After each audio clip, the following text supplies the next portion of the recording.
So I had the absolute craziest time and most fun experience at this Home Free concert. And if you have not seen my video, my thoughts on Home Free pre-concert, go check that video out first, and then you can watch the video of my thoughts on Home Free post-concert. And I was actually in the audience.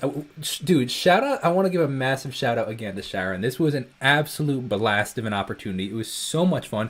The tickets were wild. We were like 3 rows back. I think there was a couple in the pit, maybe a couple rows in the pit, but of actual seats, we were like 3 rows back. We were so close. It was sick. And then I have a very, very, very wild story about the meet and greet, which I really need to thank you guys for. So I'll tell that story at the end. It was a really, really, really fun experience.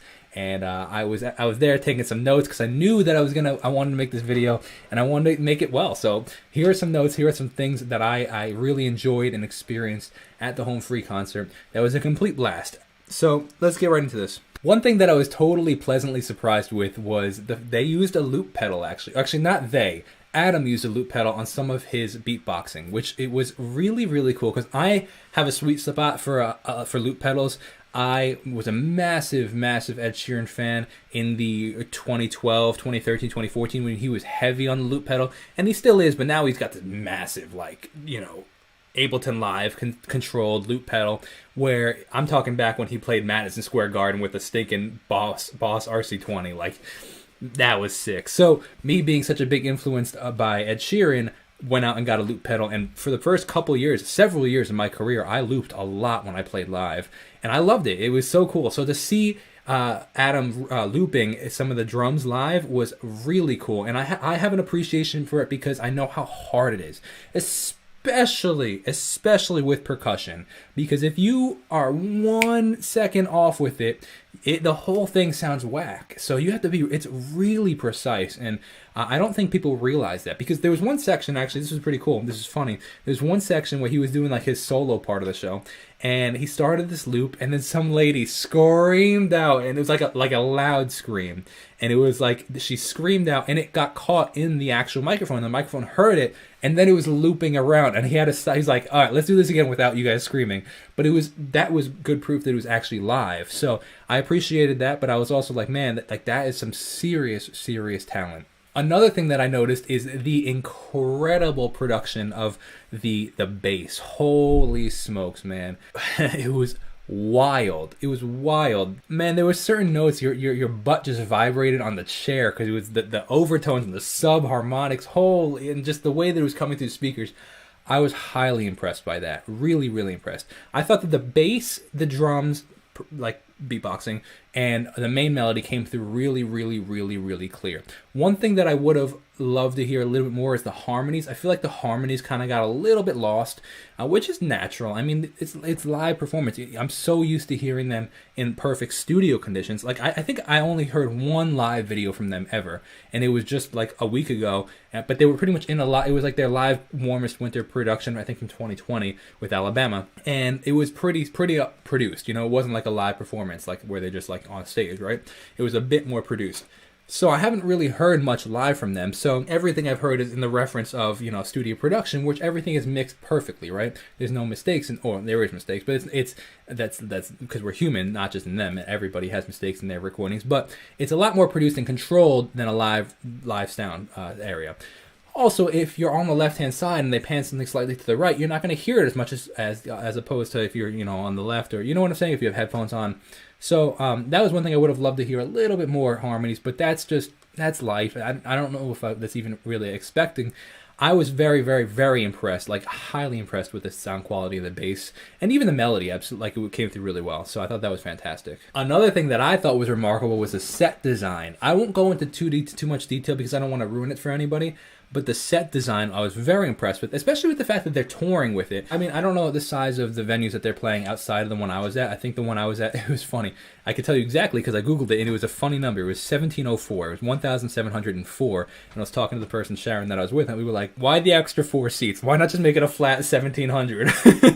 But that being said, even for like a size of that venue, they brought on a decent amount of set. Like to have to travel with that everywhere was actually very, very impressive. I thought that was really tastefully done, and it was cool because it allowed them to move a lot on stage, but also give cool dynamics throughout the show. One thing that I also noticed as well is how much I actually really like Adam Chance's voice.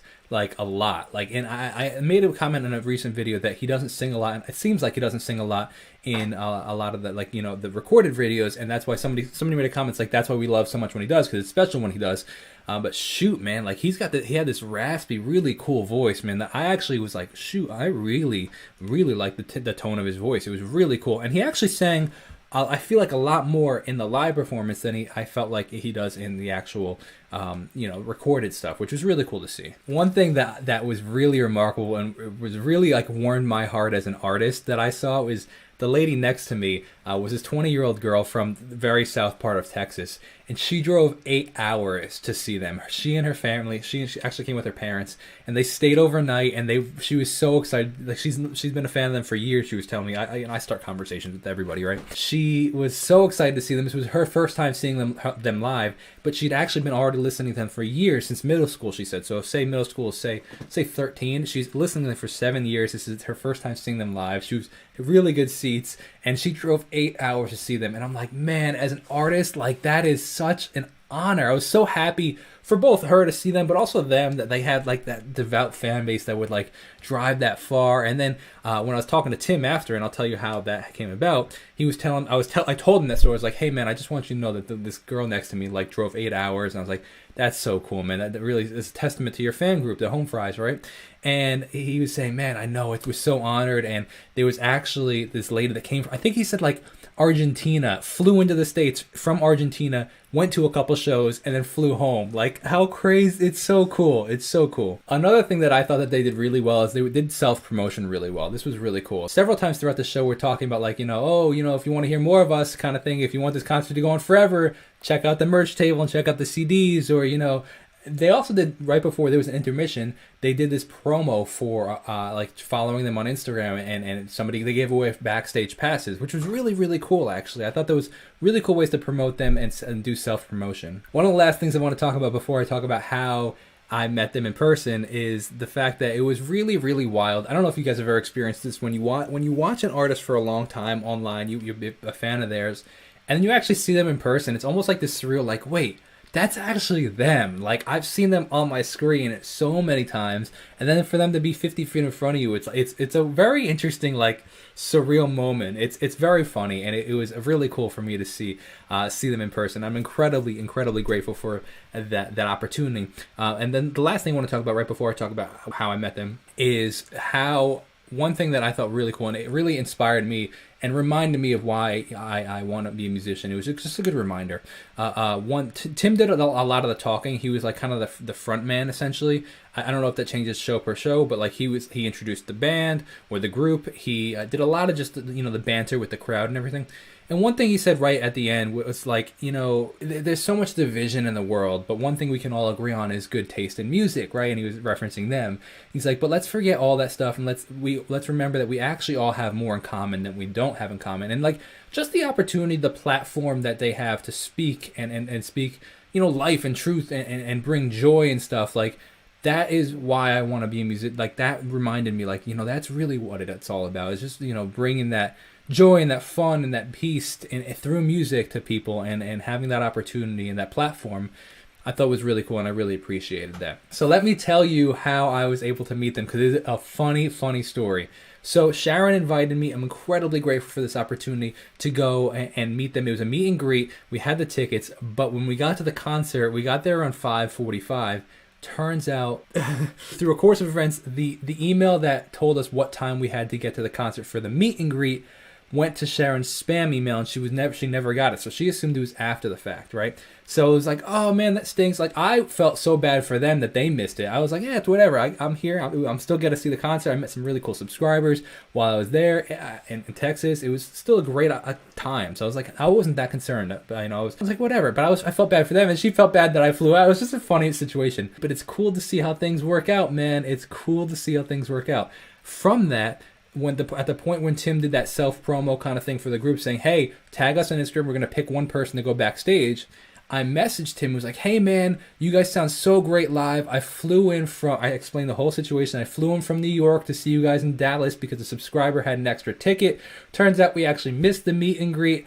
And if you have any time after the show, I'd love to say what's up. He saw the message and responded to the message during the intermission of the show.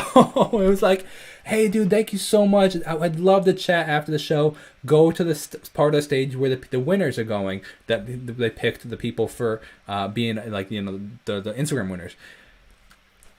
So let me backstep a sec. And the meet and greet tickets that we had, it actually wasn't for a photo op or anything like that. It was like the Q&A where they're sitting on the stage and you got to ask questions from the audience, which is still amazing. But like, had I not missed that original meet and greet, I don't know if I would have had the opportunity to actually go backstage and meet them. Like, I got this little all access pass, like, and I showed it when I walked backstage. It was like so official.